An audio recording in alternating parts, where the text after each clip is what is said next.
Hello and welcome to Wake and Jake with myself, BBD, producing his buns off as we are here, everyone. Playoff baseball starts tomorrow, Tuesday, October 3rd. And we've got our 3-game wild card matchup set. Let's talk about those. I also want to hit on, sneaky, we already recorded talking baseball today and we talked some matchups and stuff, but we also, kind of got lost in the bum rush of the last week. Like, we didn't do like a Cubs goodbye, Mariners goodbye. So I might hit on that at the end. I don't think I'm doing foosball today because it's playoff baseball, and that's what you're here for. Let's dive right in. The matchups, if you have no clue, awesome. You're just coming in raw, no idea. Here's what I got. My favorite matchup of the first round, Blue Jays Twins. That'll take place in Minnesota. Texas Rangers are heading to Tampa. Yo. Houston won the West. How do you like that? The Arizona Diamondbacks, my Arizona Diamondbacks, are facing my Milwaukee Brewers. Love hurts sometimes. And the Miami Marlins are facing the Philadelphia Phillies. So, couple things, just top of the noggin. AL, outside of the Yankees, who were a big disappointment, and the Mariners just missing, I guess Texas. Coming into the year, Texas is more of a surprise than we've already talked ourselves into. They had made a lot of big signings, but no one was really into it with how good Seattle and Houston had been. And they end up being the 5 seed, which is crazy because they had to win one game against Seattle, whose game meant nothing to them. George Kirby throwing knucklers. R.I.P. Tim Wakefield. That knuckleball was sick, George Kirby. Add it to the rep. Mariners, tough. That soft sell at the deadline. I don't know. I don't know how that feels now. Mariners fans, I guess, let me know. In the National League, they had the massive failures of Los Mets, Los Padres. We kind of moved on from that, but how about the Snakes and Marlins are actually in the playoffs? That's pretty sick. Marlins front office gets to say they've been to 2 of the last 4 playoffs, which is crazy. They were in the COVID playoffs. And then they make it this year. They're the 5. Arizona is the 6. Cubbies, man, they had it at the deadline. Their offseason isn't too clear. Stroman, Belly. Yeah, I guess good for them locking up Hap. Two guys that carried them for different parts of the season. But the reason we're not talking about them is because we don't have to. We're going to have a long offseason to talk about a lot of those teams. I want to start with the series I'm most excited for, and I can't believe it as we were talking about them today. Toronto versus Minnesota. Obviously, Minnesota. We've had a pulse on this team all year. Trev force feeds them down our throats. They ran away with the Central because the Guardians were sub-mid, mid-minus. Nobody else showed up in the Central this year. So there's that obvious instant fear factor. Was the Central just unchallenged all year? And will that affect Minnesota? They have not won a playoff game since 2005. I think that's right. Sounds right. Either way, if we're in that time period, it's been a minute. Some of the reasons I love this matchup. A, both of these teams have some ghosts they have to deal with. Maybe not ghosts. Toronto, they've built this whole thing up. The Blue Jays were supposed to be the new team forming. Guerrero, Bichette, Biggio, who's back in the mix. We knew all these guys' parents that made us even more attached to this team. There's the Vladdy Popcorn quote. They're in the dance. They're the 6th seed. With the Rays and the Orioles, it is what it is, right? The division was still tough. I know the Yankees and Sox didn't go where they wanted to go this year, but it's a really tough division. The Blue Jays, they're in the dance. They'll head to Minnesota. Both of these teams are built how we like our playoffs teams to be built. We've got starting pitchers who are going to get a chance. Gossman, Berrios, Bassett. I think they're going Gossman, Bassett, Berrios if they need him. That's without getting a Kikuchi or Ryu. Pretty impressive depth there by Toronto. And Minnesota can tell you the same thing. They're going to go Pablo Lopez, Sonny Gray, and then they have Joe Ryan or your nightmare, Bailey Ober, ready to go. That's excluding Kenta Maeda as well. So both of these teams have the front-end starters with starting pitching depth to go with it. We love that. Both of these bullpens, go check out what's going on in Minnesota.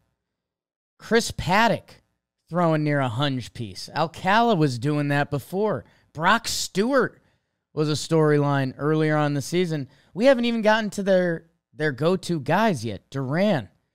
Emilio Pagan in a big game. I've just never trusted him, and it's kind of rude.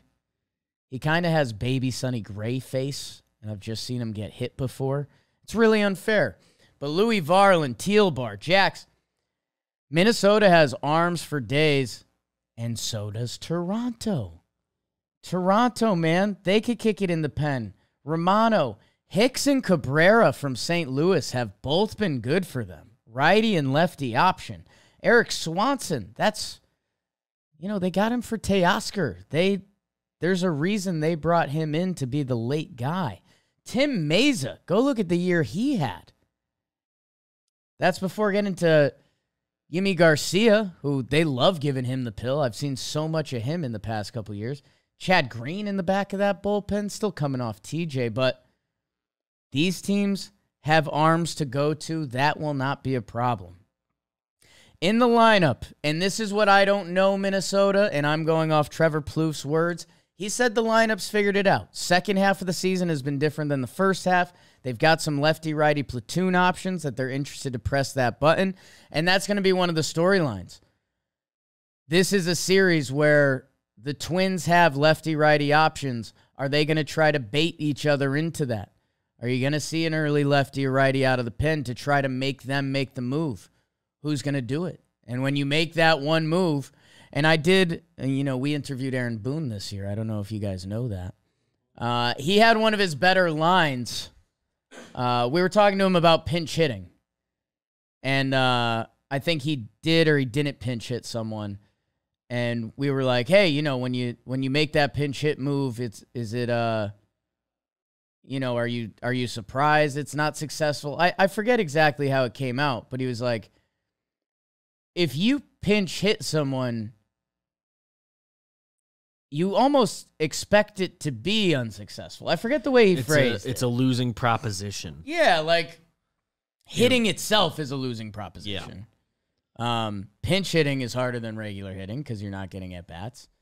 To push that button, the odds are it's not going to come off successful, but you still have to push it. So that's going to be a little cat and mouse in the series.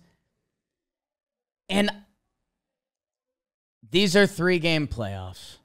Anything and everything can happen. I think the Phillies, Miami on paper seems to be the number one mismatch.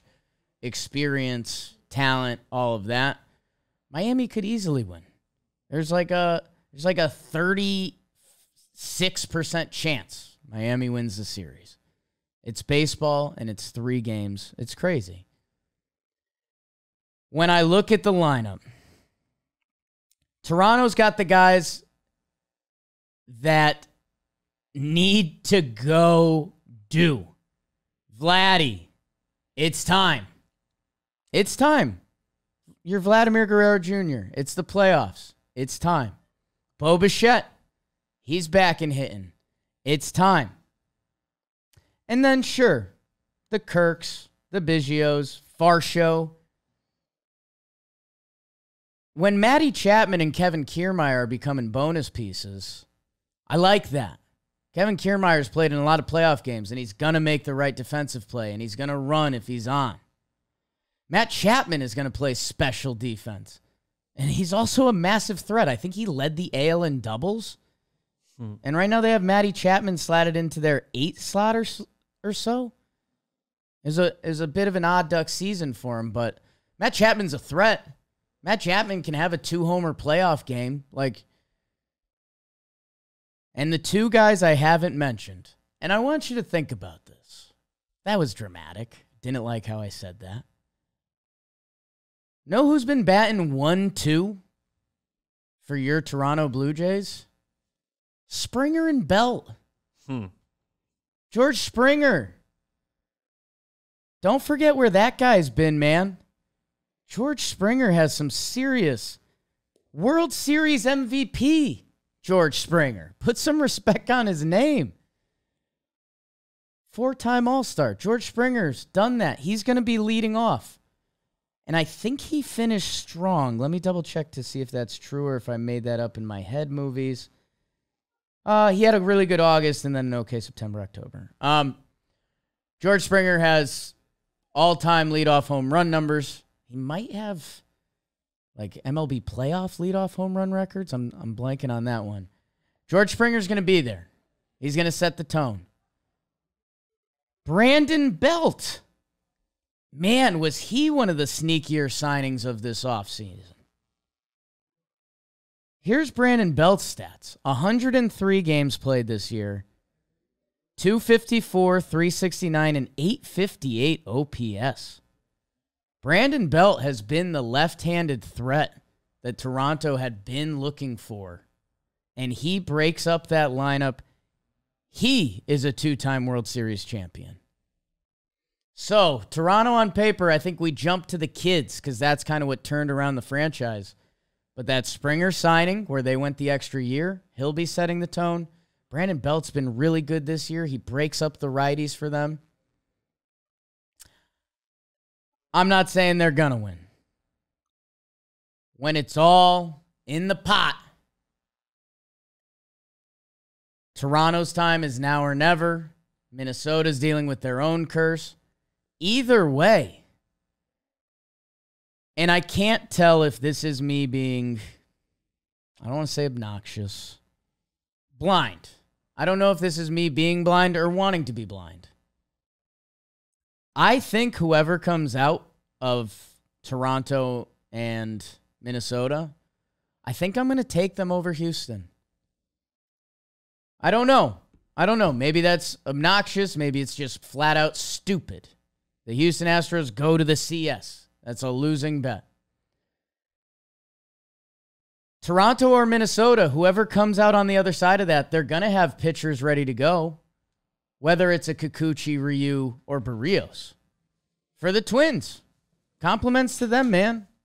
If it's the Twins, it could be Bailey Ober or Joe Ryan. They're not going to come into that next series dead.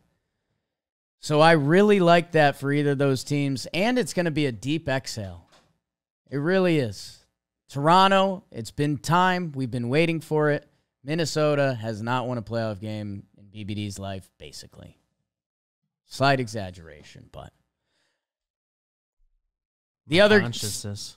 What's that? Not in my consciousness. Yeah, right? The other American League Series, the Texas Rangers and the Tampa Bay Rays. Is that a spoon, Jimmy? I'm good on that. Thank you, though. It's very nice. My friend Jimmy the John Boy. And a Lion snack bar. I've never seen that. Let's show the people. Free ad. Lion. Get that out of here. That was for the YouTubers. Got the spoon. Hey, not a Lion ad, but DraftKings. DraftKings. Things are heating up this postseason. Guys, we're going to be live streaming. We're going to be placing bets. Make sure you join us. JM Baseball pretty much every night. We're going all day tomorrow. Would not be surprised if John Boy is placing some of his silly bets. I'll probably be having some fun ones going too. And if you're not in the game, get in now because if you bet $5, you get $200 instantly in bonus bets just for betting $5 on baseball. So what are you waiting for? Download the DraftKings Sportsbook app now and use code BAKERS. Hello. New customers can score $200 instantly in bonus bets for betting just $5 on baseball only on the DraftKings Sportsbook with code BAKERS. The crown is yours. Gambling problem? Call 1-800-GAMBLER. Visit www.1800gambler.net. In New York, call 877-8-HOPE-NY or text HOPE-NY. In Connecticut, help is available for problem gambling. 888-789-7777 or visit ccpg.org. Please play responsibly. On behalf of Boot Hill Casino and Resort, licensee partner Golden Nugget Lake Charles, 21 plus, ages vary by jurisdiction. Void in Ontario. See dkng.co/baseball for eligibility, terms, and responsible gaming resources. Bonus bets expire 7 days after issuance. Eligibility, deposit restrictions apply. And speaking of DraftKings, people love the DraftKings against the spread league, in which you have improved to 4-0 with your Chargers pick. Nice. Trev is 3-1 after getting a winning selection with the Lions. Bobby gets his first loss of the year as the Chiefs do not cover 10 points. Justin Pennick is awaiting tonight's results. Right. And Dan Canobio is 0-3-1. Bengals, big yikes. Dan's a man of extremes. Feels like everything comes up, cold. Dan, or nothing comes up, Dan. Yeah, I mean, I need to get the graphic from last year because I think I was like 12-5 or something like that, and now I'm 4-0. So if I'm 16-5 picking against the spread, I need to like promote that. People gotta know. Although another shoe may drop at some point, but for now, might as well flex on them. I just see the board, baby. The other thing I'm seeing in the American League, like I mentioned, Rangers, Rays. I'm not going to say this for every series, but again, let me remind you, this could go either way. Texas could bash the Rays, and it could be over.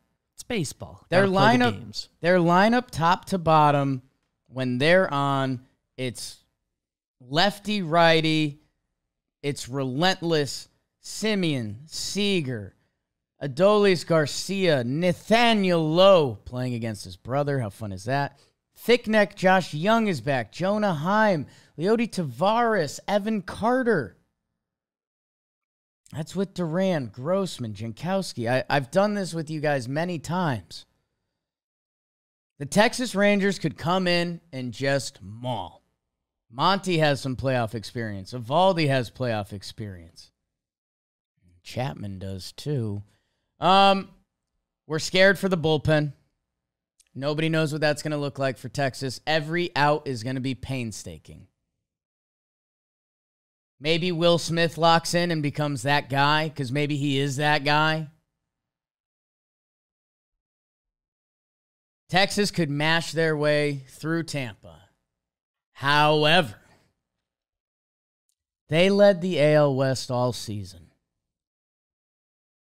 I kind of opened with it. I said, there was no real surprises in the AL. And then I was like, oh, wait, Texas was. They've been so good for so long that, like, the surprise factor has washed off.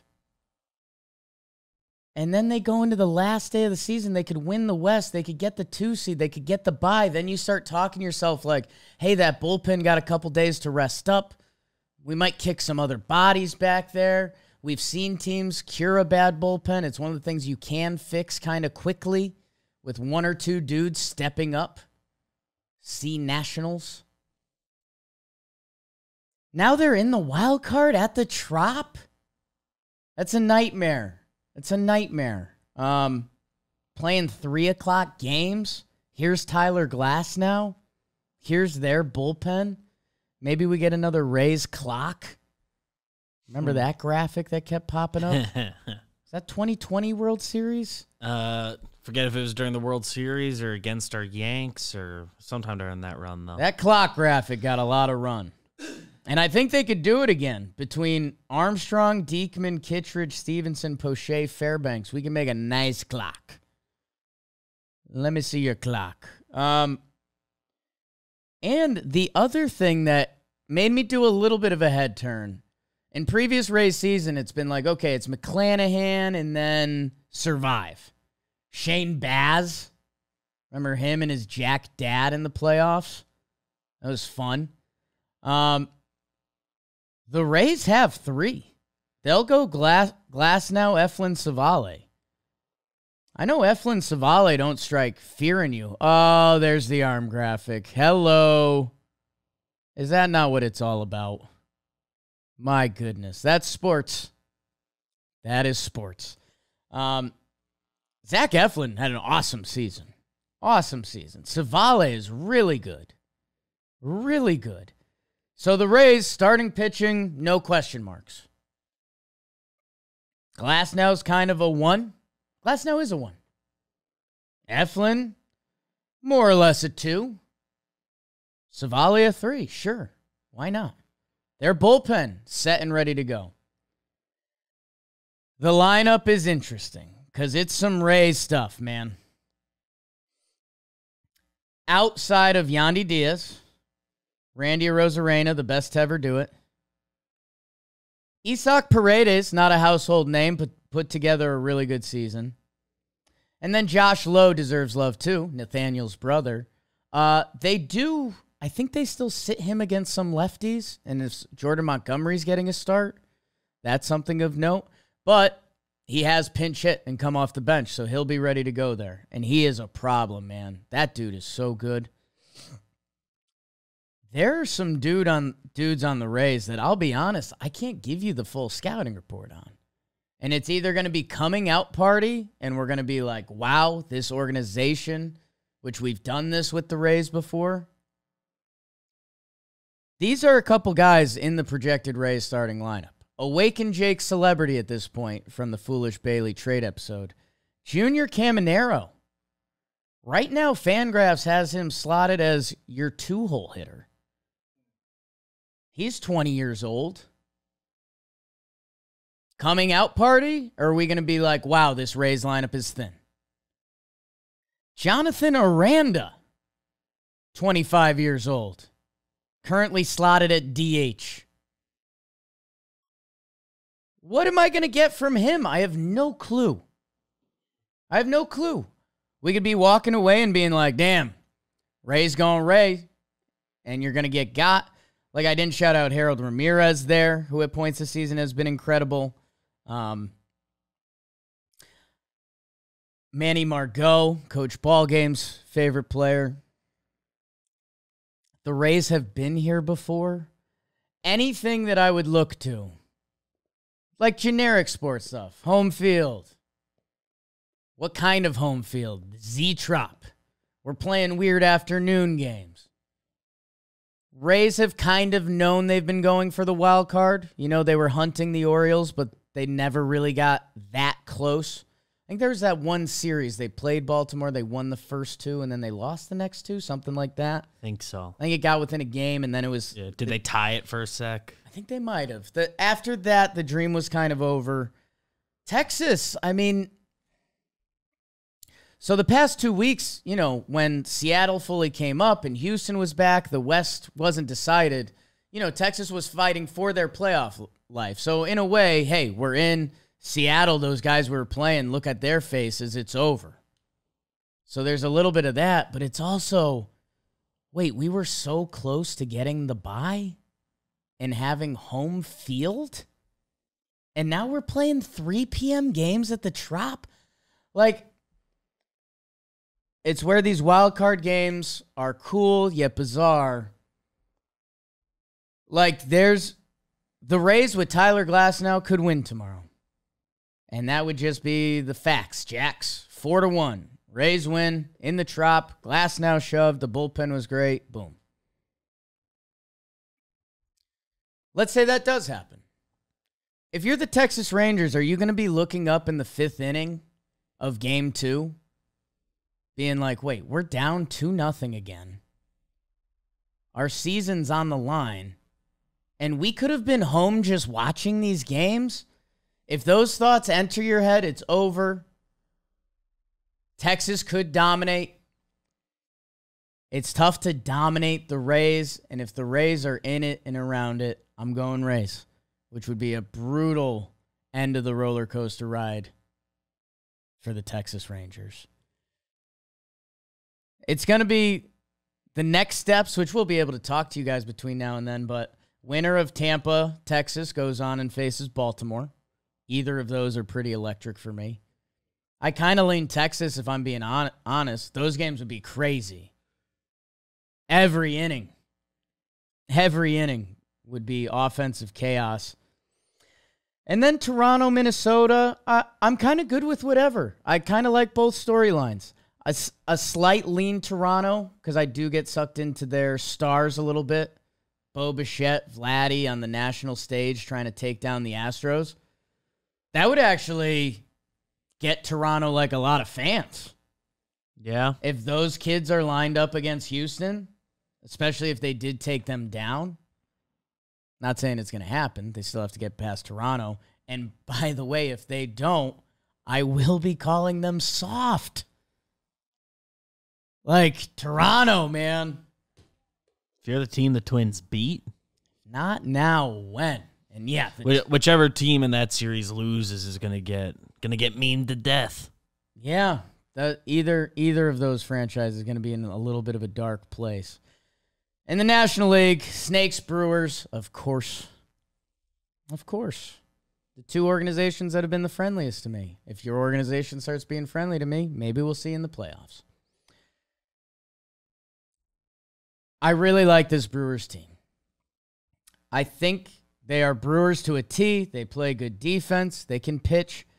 And their lineup feels deeper. It's still not scary. And they've got a chance in 2 games. Like, if the second half... Right now, the bottom 3 in their lineup is listed as Donaldson, Terang, and Taylor. Not sure what you're going to get from them. Willie Adames has been up and down all year. Like, we could look back at this Brewers team, and they could be set up for something and having pro at-bats, and we're like, damn, man, like, Canna and Santana see a ton of pitches, and every inning, these guys fight. Or you could look back at this and be like, look at this Brewers roster on paper and be like, that wasn't the team. There's a lot of kids and there's a lot of old veterans. Like, there's something beautiful about that. And there's also something scary in it for me.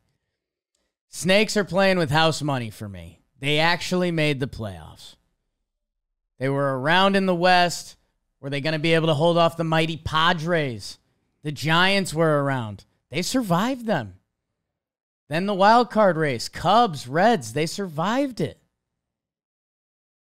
Good on my Snakes. The thing I said on Talking Baseball, which I do think there are some numbers you could point to, they could arguably have the 3 best hitters in this series in Carroll, Marte, and Christian Walker. I get it, Yelly and William Contreras. I get it. But and this series is just fun because of the game 1. The Diamondbacks do not have their rotation lined up. They have Gallen and Kelly for 2 and 3. So they're putting the kid out there, Brandon Pfaadt. He's been a mixed bag of lately. The debate is, how long should his leash be in game 1 of the playoffs? Do you want to burn out your bullpen in a 3-game series? Can you burn out your bullpen in a 3-game series? Kinda. But it's also your season on the line, so you got to make some moves. Pop. So I really like where we landed. You tell the kid, get me through the lineup once. If he's in good shape, cool. If he's not and he's battling through that, then be able to go to the pen. You're going to have extra pitchers. It's the 3-game wild card. Have guys ready to go. And that game 1's just going to be so fun. If the Snakes win game 1, it should be their series, right? It's Gallen and Kelly lined up after that. If they don't, they still have Gallen and Kelly lined up. My fear for the Snakes is kind of the Rays effect I talked about, or the Rays-Rangers effect. Going Corbin Burns to potentially Piamps or Williams, or whoever it is, Uribe to Williams. Like, you're the Snakes, and you could be looking through the first 14 innings being like, God, we have 3 hits. Like, the Brewers can really pitch and play defense. That's your biggest fear if you're the Snakes. One thing I always like in life, and this is a little bit of a personality trait, the boys are playing with house money, man. The Snakes coming into Milwaukee, their season wasn't supposed to be here by a lot of the, Vegas odds or, pundits. And they got their 2 guys waiting, which is an interesting emotion. And like you mentioned on Talking Baseball BBD, teams were wondering last year if they should start their ace in game 2. Because that makes you feel like you're playing with a little more house money in game 1. You have your fallback option. You're either finishing a series or your season's on the line. You got the guy you want. There's just chatter about it. I think in 5 years, we'll have seen somebody do it on purpose. I think it's either Snakes in 3 or it's Brewers in 2. I said on the show, I biasly went Snakes. If I had to put actual money on it on the DraftKings Sportsbook, I would still bet the Brewers. I mean, man. Burns, Woodruff, Peralta, if you need them. Devin Williams can give you a couple innings if you need it. Uribe's got breakout postseason star written all over him. It's an uphill climb for the Snakes. I think they can climb it. Maybe I'll go bet the Snakes. Why not? Something small, but something I can flex on the people like I believed. Gives you a receipt. That's what the kids are all about these days. Your final Yoffs series. The winner of Snakes Brewers goes on and faces the Dodgers, which, is that interesting? I mean, Snakes Dodgers, dude. The Dodgers own the Snakes. Oh, my God. Some boogeyman stuff. Oh, my God. That's interesting. Brewers probably line up better with the Dodgers, if you're being honest. I don't think Snakes fans would even deny that. Your final series, Marlins-Phillies. This one on paper it doesn't feel right, doesn't feel right. That's horribly rude. We saw the Phillies turn it on last postseason, and their stars are awesome. It's awesome. The most like on paper lopsided. Like we think we know how this is gonna go. We all know it's baseball and things happen. Sports doesn't work like that. But Schwarber, Turner, Harper, Real Muto, Castellanos, Bohm, Stott, Marsh, Rojas, Pache. As they're going to see 2 lefties, so Marsh might be coming off the bench. I don't think they care. I don't think the Phillies players care at all. I know Phillies fans, they are pissed that this is how it shook out because Marlins have just, and we've heard this from Mets fans we know too. There's a little bit of Rays effect with the Marlins down there. Just bad stuff happens around when you try to face them, when you need a win. Marlins were 7-6 against the Phillies this year. No Sandy. No Sandy, no Yuri Perez, no Sandy, no Yuri. It's going to be Braxton Garrett, Jesus Luzardo. And Luzardo, by the way, has become the guy we thought he was going to be that rookie year in Oakland. Right. He figured it out. Remember when they just gave up on him? Arise has missed the last week or so, which that's scary because if they're going to do something, he's got to be a part of it. Like, he has to be a part of it. And he could set up Soler perfectly. We've seen Soler in the postseason. Like, the Miami story isn't that hard to write. Jake Berger's been awesome. Jazz Chisholm on a big stage in the playoffs. Their lineup starts to get a little thin at the end for me. And it's hard just to not believe in the Phillies. Wheeler and Nola, Taijuan Walker and Ranger Suarez if you need it. Kimbrel, Alvarado, Jeff Hoffman's been really good for them. Gregory Soto, Sir Anthony Dominguez. Orion Kirkering. It's just a fun name to say, but that's a young kid that they've put in their bullpen. It seems like Philly, they're never going to be out of it with how their offense was last year. That's the series that everyone's going to be on the Phillies. So, why not? Why not win it, Miami? Why not get it going? And the winner of that series, your Phillies or Marlins, will go on and face the Braves. So it'll be an NL Easty part of that bracket, no matter what happens. Potentially an NL West if the Snakes come through. Houston, the only team guaranteed to not play a division opponent. There's some analytics that mean nothing. Sure. I guess my zoomed out scope, looking at the postseason bracket as a whole now. Houston is Houston. I know maybe it felt clicky that I think whoever comes out of Toronto and Minnesota beats them, but I do like it. I like, playing those wild card games, getting the momentum going. I think there is something to that, having the bats ready to go. Both teams have a lot of pitching depth. I'm taking Baltimore to still, I shouldn't say that because I definitely did not have that before the season. I'm taking Baltimore to come out of the American League. I just believe in what they did this year. They do have all-time, that team that wins in the regular season, but it doesn't happen in the postseason. They have that, and I'm sorry, Orioles fans. But when you don't have the true one that everyone knows, the Verlander, and we've done this, like Bradish was awesome, and a ton of other guys were awesome. Orioles have that fear factor of like, wait, we're down 2-0 and we're heading back to Tampa, or we're heading to Texas. I've still got to believe in it. They've been so electric all year that I just don't see it going like that. And I want to believe in that. But that makes me seem really super lame because that means I'm Baltimore and Atlanta. And I would pick Atlanta. They're the best team. So it's going to be funny to see as this postseason kicks into gear. I'm saying it like it's so obvious and it's what's going to happen, right? Like this is what I see. This is what I like. It's all going to get thrown out the window. 3-game sets. And then even the 5-gamers, man, like I still can't believe we're doing 5 games in the DS.